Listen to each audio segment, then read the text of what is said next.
اس میں ان لوگوں کا جو ایکچوئل متاثرین ہے، انویسٹر اور پراپرٹی ڈیلروں کو میں نہیں کہہ رہا، ایکچوئل جو متاثرین ہیں ان کو یہ وقت آنے پہ پتہ چلے گا کہ اس کے کینسل ہونے میں ان لوگوں کا کتنا فائدہ ہے، متاثرین کا خاص. باسط صاحب آپ پہ ایک اعتراض کیا جا رہا ہے کہ بہت سارے وائس میسیجز میں نے ان باکس مجھے کیے اور لوگوں نے مجھ سے یہ سوال کیا، آپ واجد نسیم سائی صاحب جو اس ٹائم موجودہ سیکٹری ہیں، انہوں نے آپ پہ الزام لگایا ہے کہ آپ صرف اس وجہ سے تنقید کر رہے ہیں اور اس فیز 2 کے جو متاثرین ان کو گمراہ کر رہے ہیں کہ واجد نسیم سائی کے خلاف آپ نے الیکشن لڑا اور واجد نسیم سائی نے آپ کو شکست دی.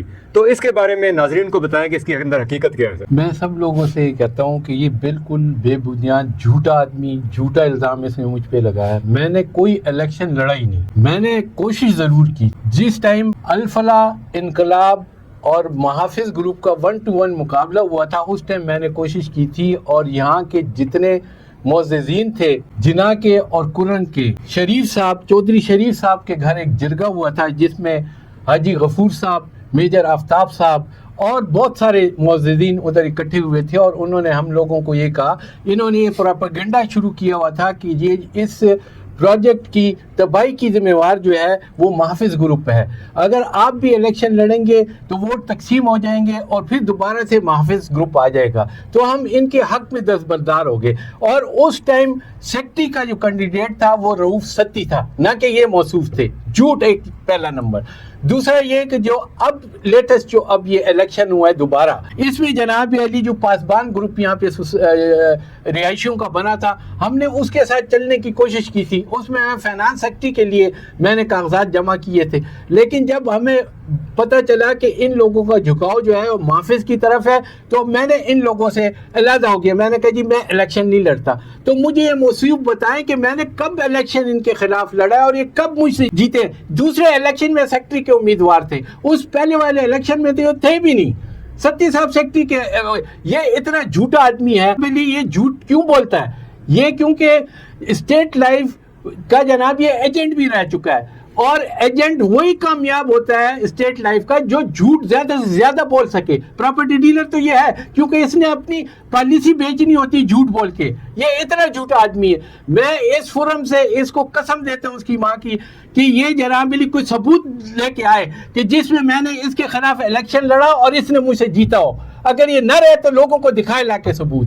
ایسے باتیں لوگوں کو گمراہ نہ کرے. دوسری چیز اس نے ایک اور کی ہے، اس ایک وائس میسج اس نے جو میں نے سنا ہے کہ جناب علی متاثرین جو فیز 2 کے ہیں، جو فیز 2 سے فیز 1 میں آئے ہیں، انہوں نے اے جی ایم سے اپروول نہیں لی. اے جی ایم سے اپروول ان متاثرین کا کام ہے یا مینجمنٹ کا کام ہے؟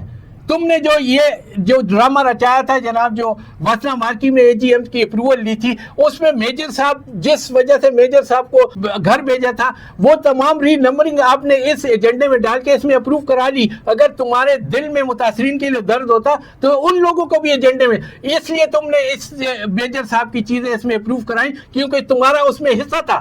یہ میں صاحب مجھے سب کچھ پتا ہے. تم اس میں حصے دار تھے، کوارڈینیٹر تھے اس کے اندر. تم نے ساری زمینیں کے سودے، ری نمبرنگ، ایفیلیشن تم نے کی تھی. باسط یار، آپ صاحب کی باتوں سے مجھے ایک چیز بہت وضاحت کے ساتھ ممبران تک پہنچانی پڑے گی، کیونکہ باسط صاحب نے جو ذکر کیا 2018 کے الیکشن میں، اس میں بھی باسط صاحب جو ہے اس میں پارٹیسپینٹ تھے، لیکن انہوں نے الیکشن نہیں کنڈکٹ کیا. انہوں نے اس بات پہ ممبران کی فلاح کے لیے، پروجیکٹ کی فلاح کے لیے اس چیز میں ایگری ہو گئے کہ محافظ گروپ کے اگینسٹ کھڑے تھے جو لوگ، ان کا ساتھ دیا اور اس وقت انہوں نے وڈرا کر دیا. اور دوسری دفعہ جو الیکشن ہوا 2022 کے اندر، اس میں باسط صاحب جو تھے وہ سیکٹری کی پوسٹ پہ نہیں تھے، نہ انہوں نے وہاں پہ پیپر جمع کروائے تھے، وہ تو فائنانس کی سیٹ پہ تھے. تو اس وجہ سے یہ دوسرا پوائنٹ بھی جو تھا ان کا ویلڈ تھا، جس کے اوپر واجد نسیم سائی صاحب جو ہے جھوٹے ثابت ہو رہے ہیں. تیسرا پوائنٹ جو انہوں نے کہا، واجد نسیم بیسیکلی جو ہے وہ اسٹیٹ ایجنٹ ہے، اور میں نے تو یہاں تک سنا ہے کہ اسٹیٹ ایجنٹ جو ہوتا ہے وہ لوگوں کو مرنے کی بعد کی پالیسی دیتا ہے. تو یہ جو متاثرین کے لیے پالیسیز بنائی گئی ہیں، یہ پہلے ہی 15-20 سال جو ہے وہ خجل خوار ہو چکے ہیں، اداروں کے دھکے کھا چکے ہیں.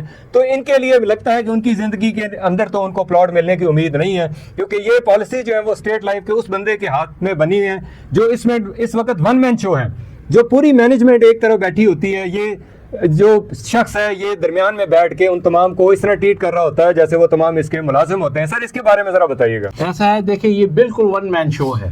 آپ نے 2 مینجمنٹ گزری ہے، ایک میجر صاحب کی، ایک کرنل صاحب کی. آپ دیکھیں ان میں پریزیڈنٹ کا کیا کردار تھا. ہر جگہ ہر فورم پہ پریزیڈنٹ جو ہے وہ آگے ہو کے اور ساری چیزیں بتاتا تھا.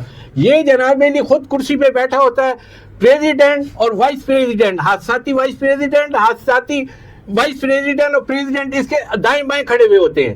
یعنی یہ جناب علی وہ اس کے احسان کے بوجھ تلے اتنے دبے ہوئے ہیں کہ وہ کچھ بولتے ہی نہیں ہے. ایک آدمی یہ جناب علی ساری باتیں کرتا ہے, جو یہ کہتا ہے وہ کہتے ہیں ہاں جی ٹھیک ہے. اب یہ جو انہوں نے امباسڈر مارکی میں جو یہ انہوں نے 10 تاریخ کو جو یہ واجد صاحب نے کہا, انہوں نے کہا ہاں جی بس بالکل. اب اس نے کہا جی نہیں تو نہیں جی. وہ کہتا ہے کھڑے ہو جاؤ, یہ کھڑے ہو جاتے ہیں, کہتے ہیں بیٹھ جاؤ, بیٹھ جاتے ہیں. یہ تو حالت ہے اس مینجمنٹ کی. سر یہ جو حالات چل رہے ہیں وہ تو ون مین شو ہے سر. اس کے اوپر آپ میں ایک گروپوں میں بھی اور جو مینجمنٹ کمیٹی بیٹھی ہے وہ آپ پہ اعتراض کرتی ہے کہ آپ کو کس چیز کا درد ہے, آپ کو کیا تکلیف ہے کہ آپ جو ہے متاثرین کے درد کو سمجھتے ہوئے کورٹ کچہریوں میں بھی جاتے ہیں, اپنا ٹائم بھی ویسٹ کرتے ہیں, اور ہمیں یہ بھی پتہ ہے کہ آپ اپنے پیسہ خرچ کر کے یہ سارا جو ہے اس کو پرسو کرتے ہیں. کو آخر کیا وجوہات ہیں کہ آپ جو ہے اس قدر انوالو ہیں کہ نہ آپ اپنی صحت کو دیکھتے ہیں نہ آپ اپنے ٹائم کو دیکھتے ہیں, لیکن پھر بھی آپ جو ہے متاثرین کے درد کو محسوس کرتے ہوئے اداروں میں جاتے ہیں. تو اس کے اوپر لوگوں کو وضاحت کریں. میں ایک بات بتاؤں کہ جی میں خود فیڈرل امپلائی ہوں, اس لیے مجھے فیڈرل امپلائیز اور میرے ساتھ کیس میں بھی تمام فیڈرل امپلائیز ہیں. مجھے یہ بتائیں فلسطین کے ساتھ ظلم ہو رہا ہے, ہم یہاں پہ یکجہتی کے لیے ان کے حق میں جلوس نکالتے ہیں کہ جی ظلم بند کیا جائے, تو کیا ہم فلسطینی ہیں کہ ہم ان کے لیے ان کے حق میں بولتے ہیں؟ متاثرین کے لیے حق میں آواز اٹھانے کے متاثرین ہونا ضروری نہیں ہے, انسانیت ہونی ضروری ہے. ہم انسان ہیں. پہلے ان لوگوں کے ساتھ ظلم ہوا ہے, متاثرین کے ساتھ 15 سال ہو گئے جناب, یہ در بدر پھر رہے. میری تو آج اس فورم پہ میں یہ دعا کرتا ہوں کہ اللہ میاں جن لوگوں نے ان متاثرین کو پیدا کیا اور جس طرح سے انہیں در بدر کیا ہے, چاہے وہ مینجمنٹ کمیٹی, پراپرٹی ڈیلر ہے, انویسٹر ہیں, اللہ میاں ان لوگوں کو بھی اسی طرح سے در بدر کرے, اور ان لوگوں کو بھی اللہ میاں در بدر کرے جو ان متاثرین کے کندھے پہ رکھ کے اپنے پلاٹ حاصل کرنے پہ لگے ہوئے ہیں. اللہ تعالیٰ ان لوگوں کو بھی در بدر کرے, نیست و نابود کرے. اسی کے ساتھ ہم اپنے پروگرام کو یہیں پہ وائنڈ اپ کرتے ہیں, اور ہم انشاءاللہ نیکسٹ پروگرام کے اندر بہت سارے ایسے پوائنٹ ہیں, خاص طور پہ جو اے جی ایم تھی اس کے اوپر باسط صاحب جو ہے اس کے اوپر ایک کمپلیٹ ایک پروگرام بنانا چاہ رہے ہیں, اور ان کے تمام پوائنٹس جو ہیں جس کے اندر اے جی ایم کے تمام پوائنٹس کے اوپر بات کی گئی, اور ان پوائنٹس کو اپروو کروائے گا اور منٹس کو اپروو کروائے گا, وہ کس طرح کیے گئے, حقائق کے اوپر سے پردہ اٹھائیں گے. اسی طرح اور جو چیزیں جو ہم چاہیں گے کہ لوگوں تک اور ممبران تک پہنچے, ان تمام چیزوں پہ بھی بات کریں گے. اسی کے ساتھ اپنے ہوسٹ عرفان مجید کو اجازت دیں. اللہ تعالیٰ ہم سب کا حامی و ناصر ہو, ہمیں بھی اپنی دعا میں یاد رکھیے گا. السلام علیکم ورحمۃ اللہ.